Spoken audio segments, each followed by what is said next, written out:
Bom, Pode então, iniciar.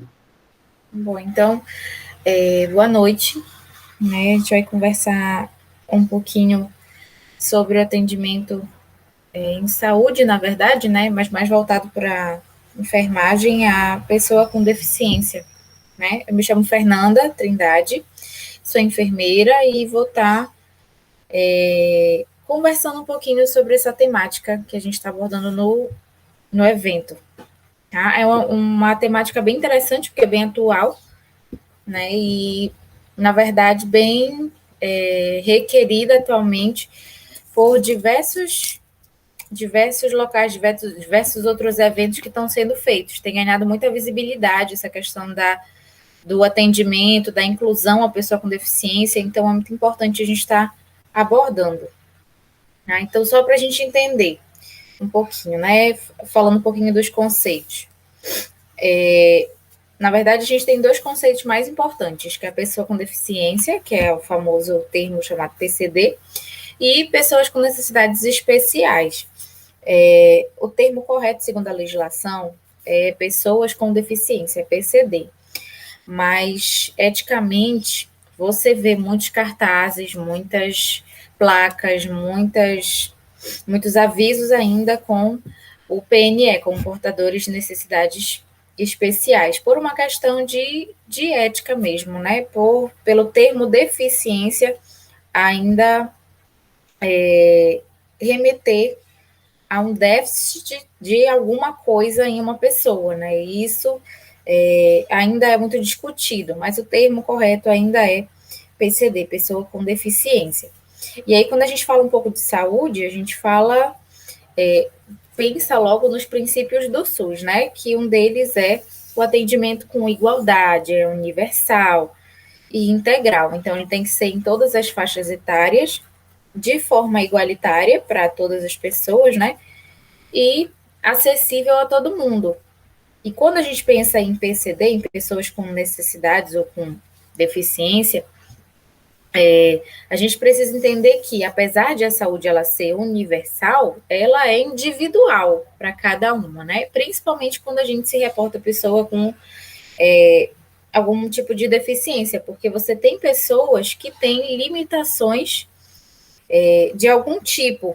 Então, apesar de a saúde deve ser algo acessível para todos, ela deve ser específica no sentido de que você precisa levar em consideração as limitações daquele grupo, daquela pessoa que você está atendendo. E quando a gente fala de portadores de deficiência, a gente precisa pensar nessas limitações que cada pessoa tem, na especificidade que cada um apresenta.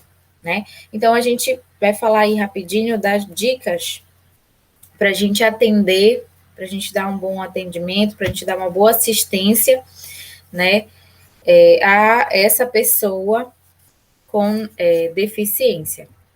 Primeira coisa, a gente pensando um pouquinho no atendimento, a gente precisa começar pela estrutura, né? Pensar na estrutura.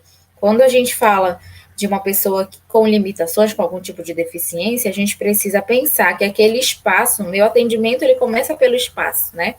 O meu espaço, ele já tem que ser, entre aspas, de cara, acolhedor. Eu já preciso deixar com que aquela pessoa, independente da limitação dela, ela se sinta à vontade em estar ali comigo para que eu possa fazer uma boa assistência, ter um bom atendimento ali naquele momento. Então, eu preciso começar pelo ambiente que eu vou atendê-la, né? Pela estrutura. Então, algumas dicas. Paredes de cores únicas, não necessariamente claras, né, ou brancas, né, mas de cores únicas, elas permitem que você encaixe outras imagens e figuras ou outras decorações no ambiente sem ele ficar visualmente pesado, né? Quando você tem pessoas, por exemplo, com uma deficiência intelectual, você tem que evitar com que esse ambiente fique visualmente encharcado de informações, né? E essa é uma dica, né, que já dá para a gente pensar na estrutura, escolher cores únicas para aquela parede, para aquele ambiente, né? E até hoje a gente tem a opção, como está aí na figura, de ter aquelas paredes que você consegue desenhar com giz. Então, você pode, inclusive, usar a sua parede como decoração. Mas quando você escolhe uma única cor, né, você consegue centralizar melhor as ideias de acolhimento, né, o ambiente mais acolhedor possível. Né? Você pode utilizar imagens ou figuras na parede, né? Ou mesa, né? E lembrando que a gente normalmente, quando a gente vai fazer um atendimento de enfermagem, ou no consultório, ou no hospital, a gente tem a presença de uma mesa, né? De um balcão. E uma outra dica é, como está aí na figura, ou você pode detalhar na parede mesmo algumas figuras, algum tipo de decoração que já chame um pouquinho mais atenção, né? Ou pode usar na própria mesa de atendimento. Hoje já existem painéis com desenhos, com jogos que você adesiva a mesa e consegue fazer com que a sua mesa, o seu espaço de trabalho já se torne mais interativo, né? Mais familiar para aquela pessoa que vai entrar ali, né? É importante a gente considerar que o espaço ele faz diferença. Por exemplo, pessoas com deficiência física, elas vão precisar de mais espaço para entrar se apoiando em alguma coisa, ou digamos que ela ande de cadeira de roda, um exemplo. Vai precisar de mais espaço para caber a cadeira de rodas, né? Normalmente, a pessoa que tem algum tipo de deficiência, ela não anda sozinha, ela anda com acompanhante, com familiar, então você precisa pensar não só na pessoa que vai ser atendida, mas no familiar dela, né?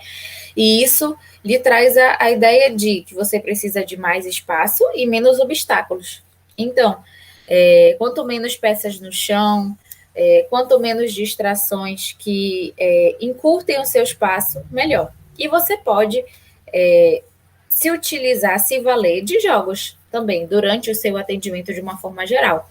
Dominós, Legos, jogos de memória, jogos de montar ou de associação, eles são excelentes para quando você quer prender a atenção de alguém, né, ou permitir que ela se sinta mais à vontade para você conversar com ela e saber o que ela está sentindo, dar alguma orientação em relação à saúde ou em relação à rotina dela que ela precise mudar. E isso não funciona só com crianças. A gente normalmente liga os jogos às crianças, né? Mas quando você joga, seja com adulto, adolescente, ou idoso, você consegue, como a gente está comentando, né, tornar o ambiente mais familiar e deixá-lo mais à vontade para que ele consiga se expressar e você também consiga dar alguma orientação e para que ele fixe mentalmente essa orientação. O outro ponto que a gente tem que levar em consideração é, além do ambiente, você precisa prestar atenção na idade da pessoa. Né? Cada pessoa tem uma idade, cada idade é uma forma diferente da gente trabalhar. Por exemplo, crianças, elas são mais facilmente conquistadas com figuras, com imagens, com brinquedos, né? Brinquedos principalmente de montar, de encaixar, né? Então, elas se sentem mais à vontade, você consegue prender mais a atenção da criança quando você lida com brinquedos, com figuras, com imagens, né? Já adolescentes é um pouco diferente. Você já consegue prendê-los melhor com alguns jogos de memória, de associação, ou com diálogos, não precisa ser necessariamente jogos, né? E cada idade, cada fase da vida, cada faixa etária, você tem uma linguagem apropriada para se remeter a essa pessoa. Então, uma criança, você vai falar diferente do que você fala com um adolescente. E com um adolescente, você vai falar bem diferente do que você fala com um idoso, com uma pessoa mais experiente. Então, é importante a gente estar atento a essa questão também da idade da pessoa, para a gente conseguir usar uma linguagem apropriada, que você consiga interagir e ser compreensível para quem está escutando. Tá? Então, assim, só para a gente ir conversando um pouquinho sobre os diversos tipos de deficiência que existem, né? Porque a gente sabe que não existe apenas um tipo de deficiência, existem graus de deficiências, né? Mas a gente vai falar aqui de uma forma mais pontual e mais abrangente de algumas formas que a gente pode otimizar o nosso atendimento, a nossa assistência a essa pessoa, né? Primeiro, proporcionar ambiente confortável, como a gente já conversou, né? A questão de ter mais espaço, da estrutura em si, né? Para deficientes físicos, como a gente já comentou. A pessoa tem uma limitação física, então provavelmente ela vai precisar de alguma barra na parede, ou ela vai de muleta, ou ela vai de cadeira de roda. Então você tem que pensar que na hora que você for atender ela, não é só ela, é o espaço para ela e para a cadeira, para ela e para a muleta, para ela e para o acompanhante em que ela está se segurando, né? Então a gente precisa pensar nessa questão do espaço, que começa isso por aí. Não adianta ter uma sala, um consultório, um local que eu vá atender ela, que só caiba ela se ela precisa de ajuda de alguém, né, ali para sempre suportá-la. Né? Então eu preciso pensar nisso, primeiramente. Outra coisa é incentivar a pessoa a fazer as coisas sozinha, mas oferecer ajuda quando perceber esforço extremo. Como assim? Bom, toda pessoa, toda e qualquer pessoa merece e precisa ter a sua própria autonomia, né? Claro que a deficiência, ela lhe limita em diversos pontos, mas existem certos graus de deficiência em que muitas pessoas ainda conseguem fazer atividades básicas diárias sozinha. E quando ela conseguir, quando nós tivermos essa percepção de que ela consegue fazer sozinha, que nós incentivemos ela a isso, né?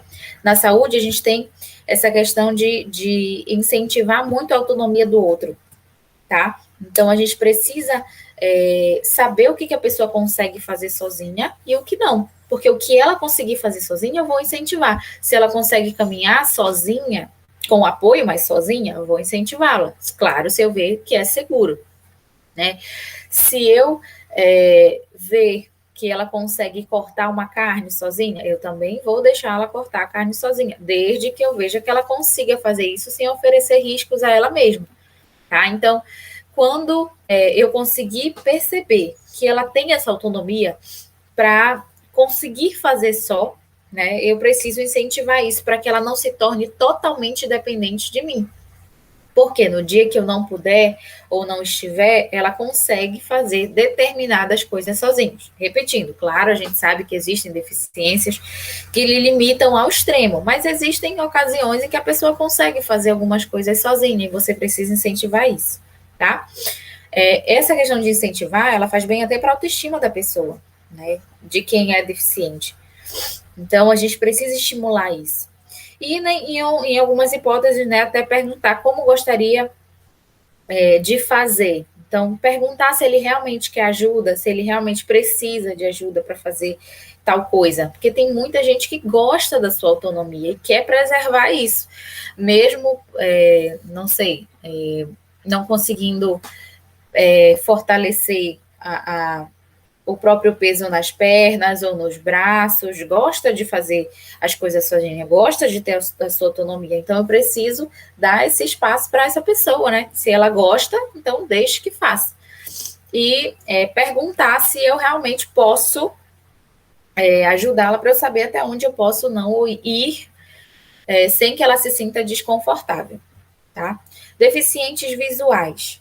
A gente pode falar aqui que os deficientes visuais também existem vários graus de deficiências visuais, né? Mas, no geral, a gente pode, sempre pensando aqui nos casos mais graves para os mais leves, né? Então, a gente sempre leva em consideração como você atenderia esse público no geral. Primeiro, a questão do ambiente confortável, né? Dos menos obstáculos, porque se ela já não tem uma boa visualização, quanto menos coisas estiverem no caminho, muito melhor. Assim, ela não vai correr o risco de cair de repente, ou de tropeçar, ou de, enfim, se cortar, se machucar. Então, menos obstáculos, muito melhor, tá? É ideal que quando a pessoa não tem essa visualização de onde você está, ela vai usar o quê? A audição, né? Então, você pode aguçar e estimular pela audição para que ela mantenha atenção em você. E uma das formas descritas por pedagogos mesmo é que prioritariamente você permaneça em um só lugar. Por exemplo, chega uma pessoa para eu atender, né? No meu hospital, na minha clínica, no meu posto de saúde, seja onde for, normalmente a gente tem uma mesa, né, onde o profissional fica de um lado e a pessoa fica do outro. Então, ela entrou, sentou do outro lado da minha mesa, na minha frente. Eu já falo com ela, e para que ela identifique que eu estou ali do outro lado da mesa. E a maior parte da minha consulta, do meu atendimento, eu vou permanecer no mesmo lugar, tá? A não ser que, mas eu preciso me levantar. Ok, eu vou avisar para ela que eu vou me levantar.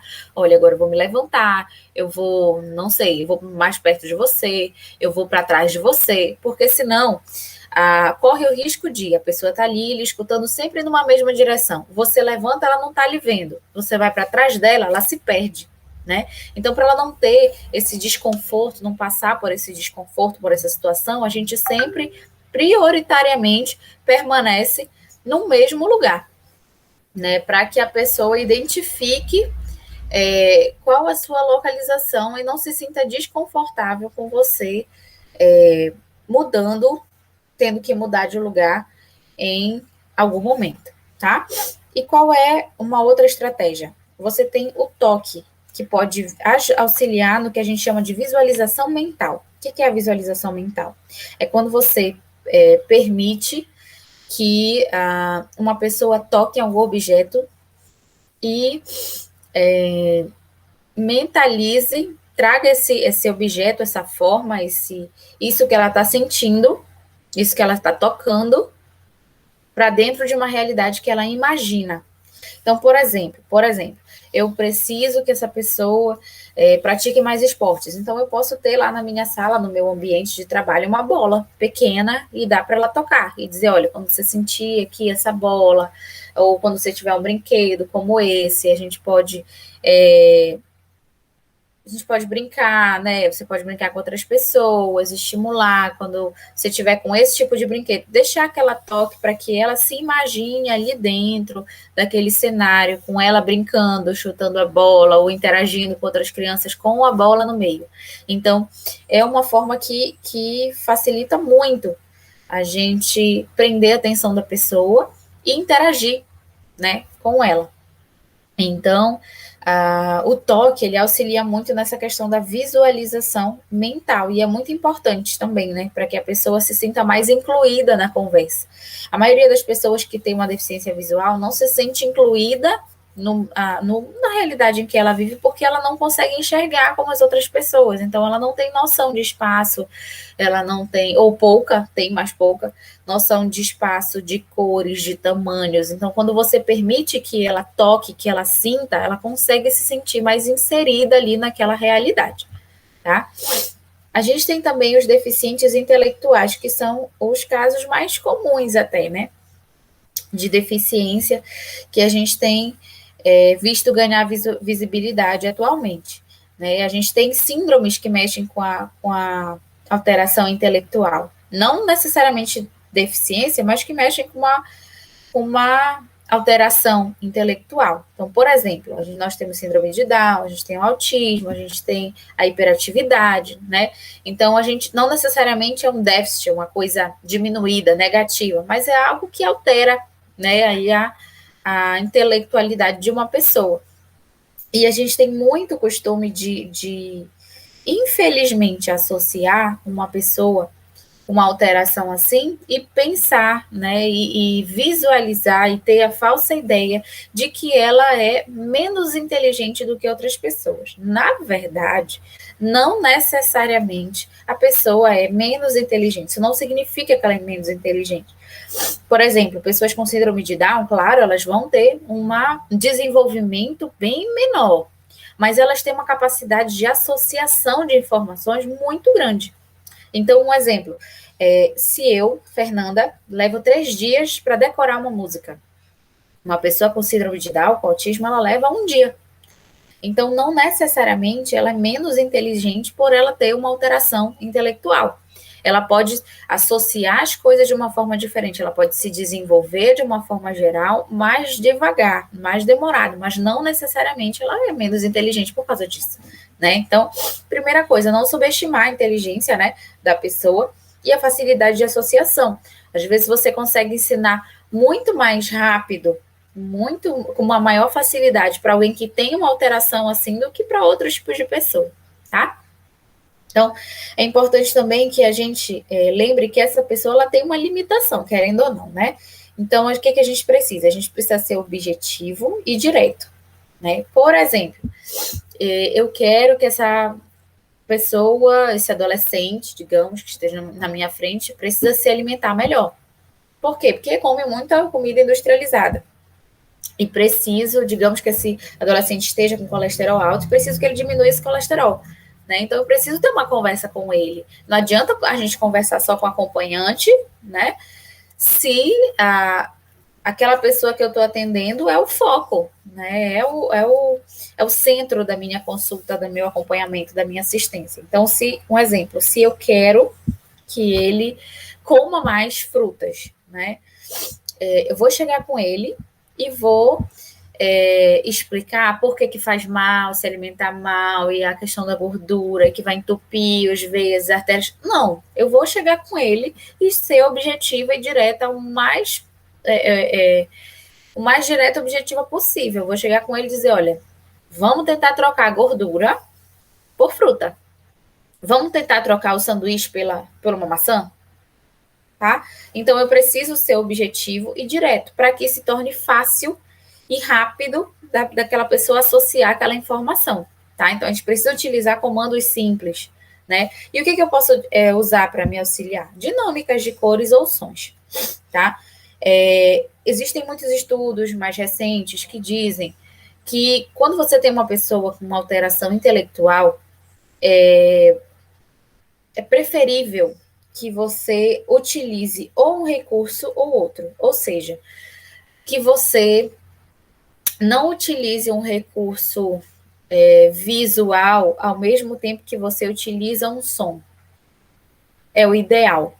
É o ideal que, se você quer ensinar, se você quer orientar, se você quer conversar, se você quer manter a atenção da pessoa mais focada ali, ou você trabalha com som, digamos, ou você trabalha com imagens, ou você trabalha com uma coisa de cada vez, ou você trabalha com outra. Quando você trabalha com muitas coisas ao mesmo tempo, você corre o risco daquela pessoa não manter a atenção em você, porque ela tem muita coisa ali para se distrair, tá? Então, isso já acontece com uma pessoa sem deficiência, imagina quem tem essa deficiência intelectual, quem já não consegue ter uma atenção tão presa ali a qualquer momento em você, né? Então, você precisa escolher ali, você prefere uma dinâmica com cor, você prefere uma dinâmica com som, né? E tem dicas também, tem formas de você fazer isso. Por exemplo, quero que aquela pessoa lave a mão corretamente. Posso pegar uma música que fale sobre lavagem das mãos, né? Eu quero, não sei, que aquela pessoa ali escove os dentes toda vez depois de comer. Então, eu vou pegar uma música ou vou pegar um joguinho que fale ali da importância de você escovar os dentes depois de comer, né? E outra forma é você incentivar a pessoa a repetir as orientações que você pretende que ela siga. Então, por exemplo, nessa mesma situação, que eu quero que a pessoa deixe de comer a fritura para comer frutas, né? Eu posso dizer, olha, essa semana não vamos comer sanduíche, vamos comer maçã. Aí você olha para a pessoa e pergunta, essa semana nós não vamos comer sanduíche, nós vamos comer o quê? E fazer ela repetir. Quando você faz ela repetir, você faz com que ela associe, com que ela grave aquela informação muito mais rápido. Então, é uma forma aí de você estar aprendendo a atenção dela e também fazendo com que ela interaja, né? E fazendo com que ela grave a informação que você quer, né? Essa imagem do lado, né, mostra, principalmente jogos da memória, eles têm uma capacidade muito grande de associação. O jogo em si. Então, se você pega uma pessoa com um déficit intelectual e aplica um jogo da memória para tratar sobre qualquer tipo de assunto, isso já acelera todo o processo de aprendizagem dela, tá? Então, já é mais uma forma aí, uma dica de nós trabalharmos, né, com pessoas com esse tipo de déficit. Né? O ideal é que a gente prefira apenas um acompanhante, tá? Por quê? Não focando tanto agora nos adolescentes nem nos adultos, mas principalmente quando a gente fala de criança. Criança tem uma capacidade muito grande de se distrair muito fácil. Já é Já é um divisor, né, de águas para as outras idades. E quando a gente fala no déficit intelectual, você tem uma criança que se distrai muito mais fácil do que as outras. Então, por exemplo, entram 3 pessoas ao mesmo tempo, com mais uma criança no colo, com um cachorro, periquito, papagaio. Quando você vê, a criança está olhando para todos os lugares, menos para você. Ela está prestando atenção em tudo ali, menos em você. Então, de preferência, e ela pode facilmente se distrair com os próprios familiares, com os próprios cuidadores. Por quê? Porque ela vai procurar um rosto familiar. Então, a primeira coisa que ela vai querer fazer é recorrer a um rosto familiar, recorrer a uma pessoa que ela já conhece. Então, o ideal é que, claro, não entre com a pessoa no escritório, no consultório, num local de atendimento sozinho, porque você vai precisar do acompanhante para receber as orientações também. Mas o ideal é que entre poucas pessoas. Na verdade, eu digo que a preferência é você ter um acompanhante, né, em específico. Né? Você pode até deixar depois, né, fazendo que a criança entre, a criança, adolescente, a pessoa com o acompanhante, e depois troca o acompanhante, conversa com outro acompanhante de novo, uma coisa assim. Mas o ideal é que ela entre só com para evitar que ela se distraia demais, tá? E incentivar que a pessoa interaja também com o cuidador, né? O que eu perceber que está incomodando, pode estar atrapalhando, que aquela criança está, ou adolescente, ou pessoa está me expressando, né? Que às vezes a gente vai fazendo um jogo, vai tendo uma conversa e a pessoa vai dizendo, estou com dor em algum lugar, não estou gostando disso, isso aqui me entristece. A gente precisa fazer com que ela diga isso para o cuidador, para o acompanhante, né? E eu preciso entender também que o acompanhante está ali. Então, apesar da pessoa com deficiência ser o meu foco ali, eu preciso focar no acompanhante também. Eu preciso entender que o acompanhante está ali para somar. Então, claro, a minha atenção vai ser sempre voltada para o centro da minha consulta, do meu atendimento, que é a pessoa com deficiência. Mas eu vou precisar também, de vez em quando, puxar uma informação do acompanhante, confirmar alguma atitude, algum comportamento com o acompanhante, né? E preciso levar ele em consideração também, preciso que ele fique à vontade também, né? E é importante para essas pessoas com déficit intelectual que a gente repasse rotinas facilmente e normalmente. As pessoas com déficit intelectual têm uma rotina. Um exemplo, ela acorda, toma café, vai escovar o dente, depois ela vai estudar, não sei, por meia hora, depois ela vai assistir desenho, depois ela vai almoçar. Ela tem toda uma rotina. Se você precisa de alguma orientação em saúde que mude muito essa rotina, ela facilmente vai largar, vai se estressar, vai ficar hiperativa, vai ficar irritadiça. Por quê? Porque você mexeu na rotina dela. Ela está ali seguindo todo dia uma forma de fazer as coisas. E se você quebra isso, você pode mexer com a interatividade dessa pessoa, desse adolescente, desse idoso, né? Então, você precisa repassar rotinas. Quer que ele inclua mais alguma coisa? Então, inclua essa atividade na rotina que ela já tem, entendeu? Ou tente mexer o mínimo possível para que ela não fique irritadiça, nem estressada, né? E seja mais uma barreira a enfrentar, né? Porque a gente está falando da enfermagem, então a gente está lidando com saúde, né, da pessoa. Então, se a gente quer mobilizar algo na saúde dessa pessoa que tem esse déficit, a gente precisa se adequar à realidade dela também, tá? Então, é importante a gente repassar coisas dentro da rotina dela, tá? A gente também tem o exemplo com os deficientes auditivos, né? Os deficientes auditivos, a gente tem uma vantagem que eles conseguem enxergar, né? Então, você consegue utilizar recursos visuais e um deles é a sua fala, né? Então, e a escrita. Então, tem muitas pessoas com déficit auditivo, aspas, né, surdos, que conseguem ler e escrever, conseguem compreender essa escrita. Então, para você se comunicar com ele, você pode ter essa opção de escrever, né? Ou se ela não consegue escrever, a maioria dos deficientes auditivos desenvolvem a fala, a leitura labial, né? Então, você, para que ela leia bem os seus lábios, você precisa falar pausadamente. Você não precisa falar cada palavra devagar para que ela entenda o que você está falando, mas você precisa falar de uma forma em que ela o ritmo, né, que ela consiga lhe compreender, que ela consiga ver a formação da palavra no seu lábio, né? E para isso também, já que ela é deficiente auditiva, ela está usando a visão para auxiliar, você não pode colocar objetos, né, nem gesticular muito à frente do rosto, da boca, para que ela tenha essa boa leitura labial, tá? E hoje em dia existem painéis padrões, né? Painéis padrão com figuras para o atendimento universal. Então, existem painéis que é como se fossem quadros pequenos com diversas figuras, em que você consegue apontar para determinada figura e falar sobre aquilo, né? Por exemplo, nesse caso aí ainda da boa alimentação, eu posso pegar esse painel, apontar para a figura de uma fruta e começar a falar para essa pessoa que eu quero que ela se alimente melhor. Aí ela, claro, né, mostrando primeiro e depois falando, ou falando e depois mostrando, para que não seja ao mesmo tempo, mas fazendo ela associar com que a minha fala, por mais que ela não entenda 100% das palavras que eu disse, tem a ver com comida, tem a ver com aquela fruta.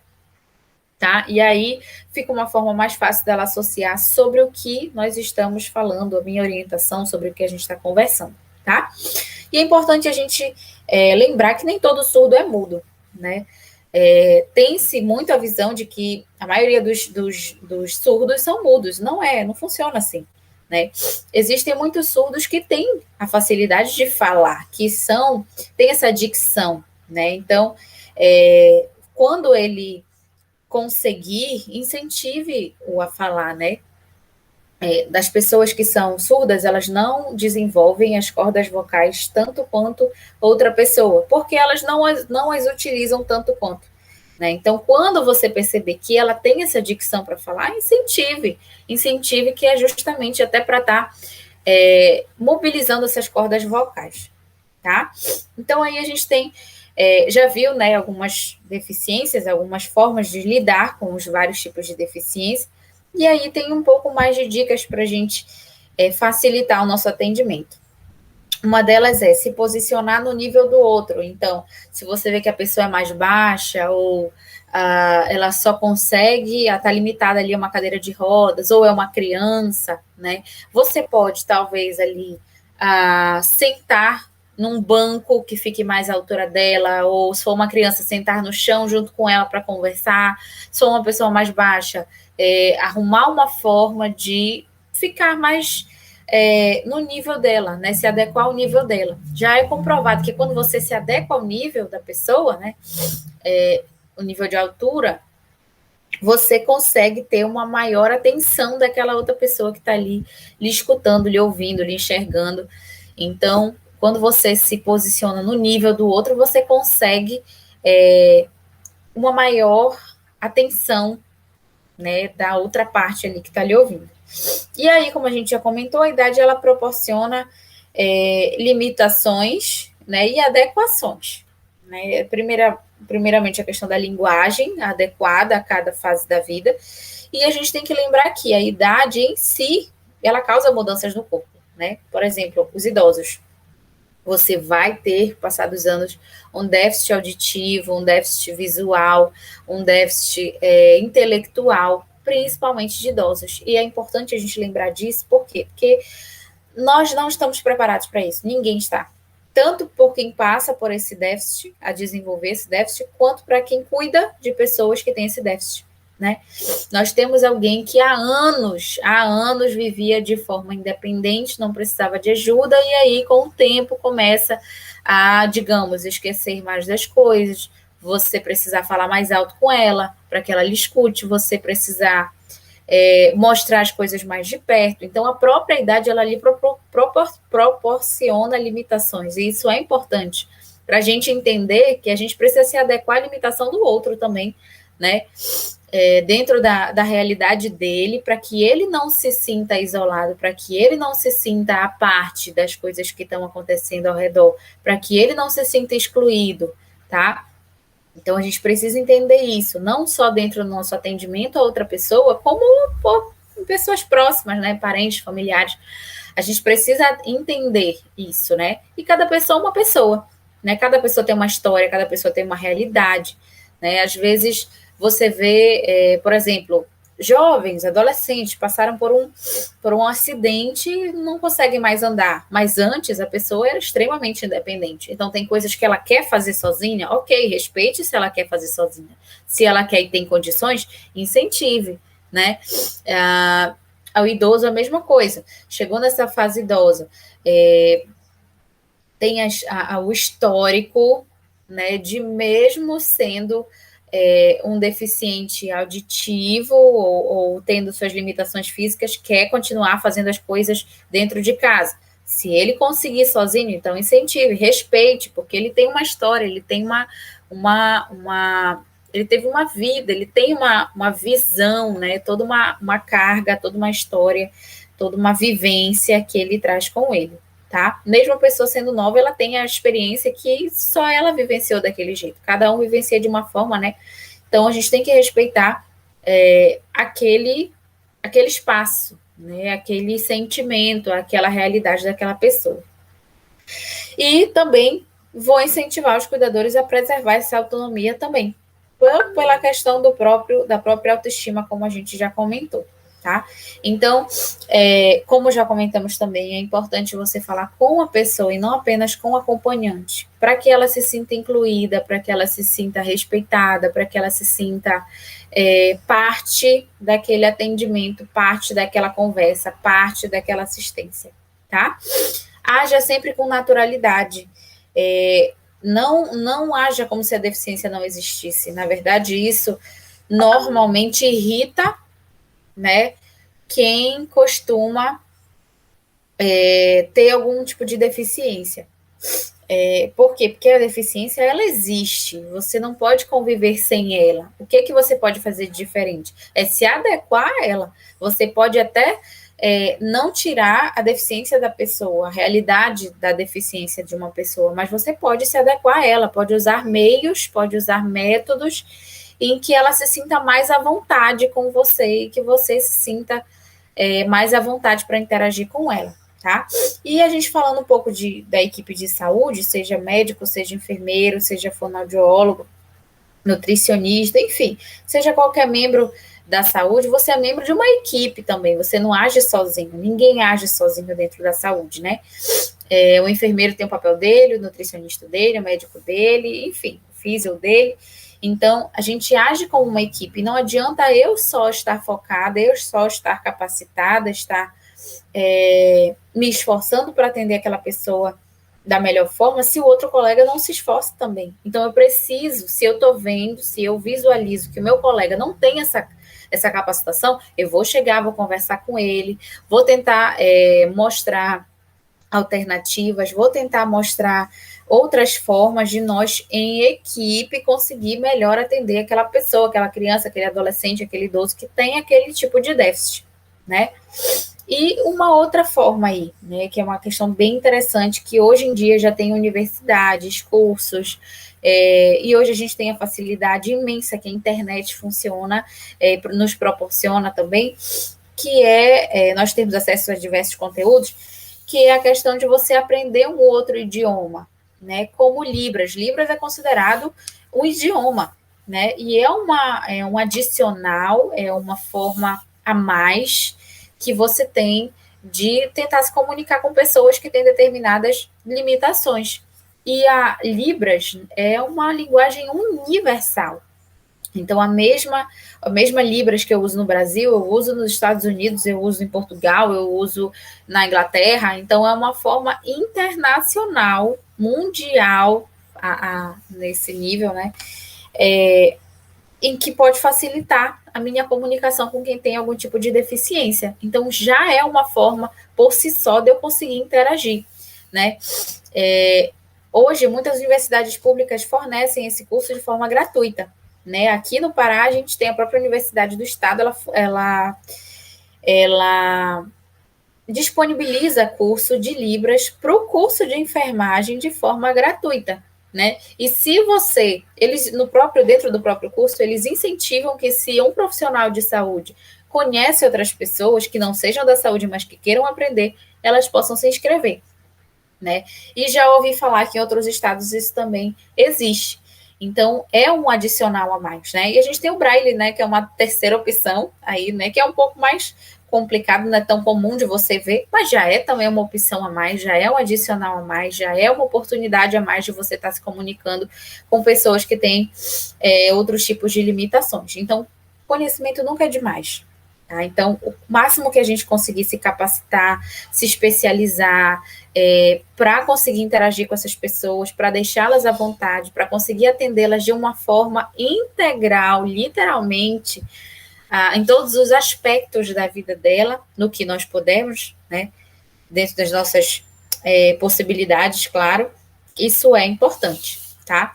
Então, partindo dessas dicas, eu espero que tenha sido viável, que tenha sido válido, né? Eu queria agradecer a oportunidade, né, e o convite de estar aqui falando sobre essa temática, que é muito interessante, e espero que tenha sido produtivo, tá?